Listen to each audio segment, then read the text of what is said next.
sa mga ka-besh. Yan, hello mga ka-pizza. Ngayon is nag-staycation or ito ako natulog guys because alam na kasi makamtagalan ako mag-uwi. Tapos yung ano ko, pagkuha kasi sa mga siguro mga 10 na. Oh yes. Ngayon, so dito ako sa room ng aking work. Dito maganda guys. Tingnan mo. May aircon kayo sa sorry for the everything. Yan. Ito yung kalaki room dito. Yes, of course. Sobrang laki guys. Dalawang bed siya guys. Isa at saka doon sa kabila. At ito to yung full out na so yan dito sa baba. Yan siya yung dalawa. Yan siya yung dalawa. Full out na siya dito sa baba guys. Kung nyo yung kamaririnig ka guys, I'm so sorry. Bagong mata lang sa ako. Yes, of course. And then dito yung TV at salamin. Yan yung dining area, yung pagkainan. Ito yung hugasan guys. So, yan dyan. At dito naman yung CR guys. Yan yung CR. At ito naman is yung lalagyan yung mga damit, yung mga everything na ano kailangan.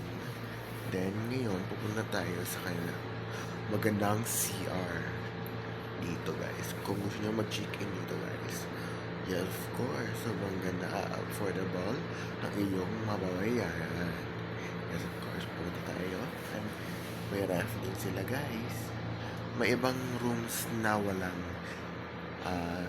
yan, walang ref because ang iba hindi ang iba walang dalang pagkain, di ba? Yes, pupunta tayo sa ating may walking CR nila guys. Super ganda ng kanilang CR. Affordable. Yan. Dito, ano ka dito guys? Ito na maligo. Dahil dito ka or mag-upo. Magwawas ng yung kinabukasan. Charot. Yes. Yan guys.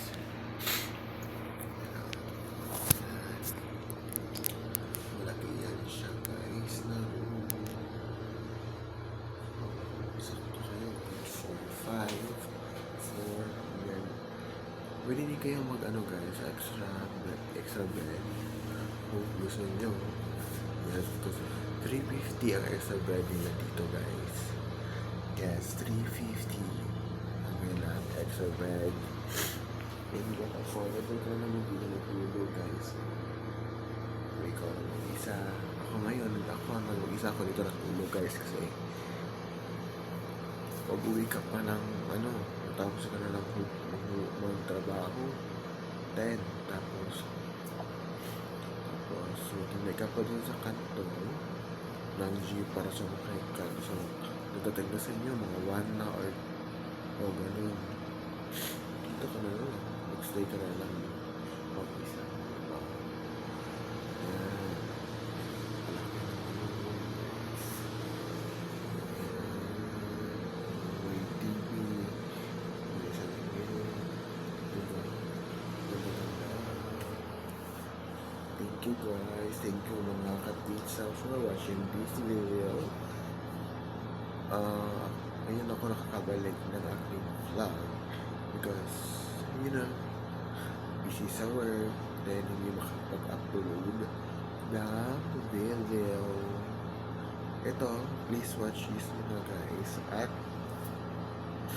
hindi din ako, sorry kung yung iba hindi makatingin kasi walang mga edit hindi kasi ako marunong mag-edit kasi nakatulog ng vlogger na diba, lagay dito, lagay doon, lagay kahit saan, tapos may mga etos na intro. Alam mo naman na small vlogger is small vlogger talaga. Thank you mga kabeshi. Yun lang at see you on my next vlog. Bye!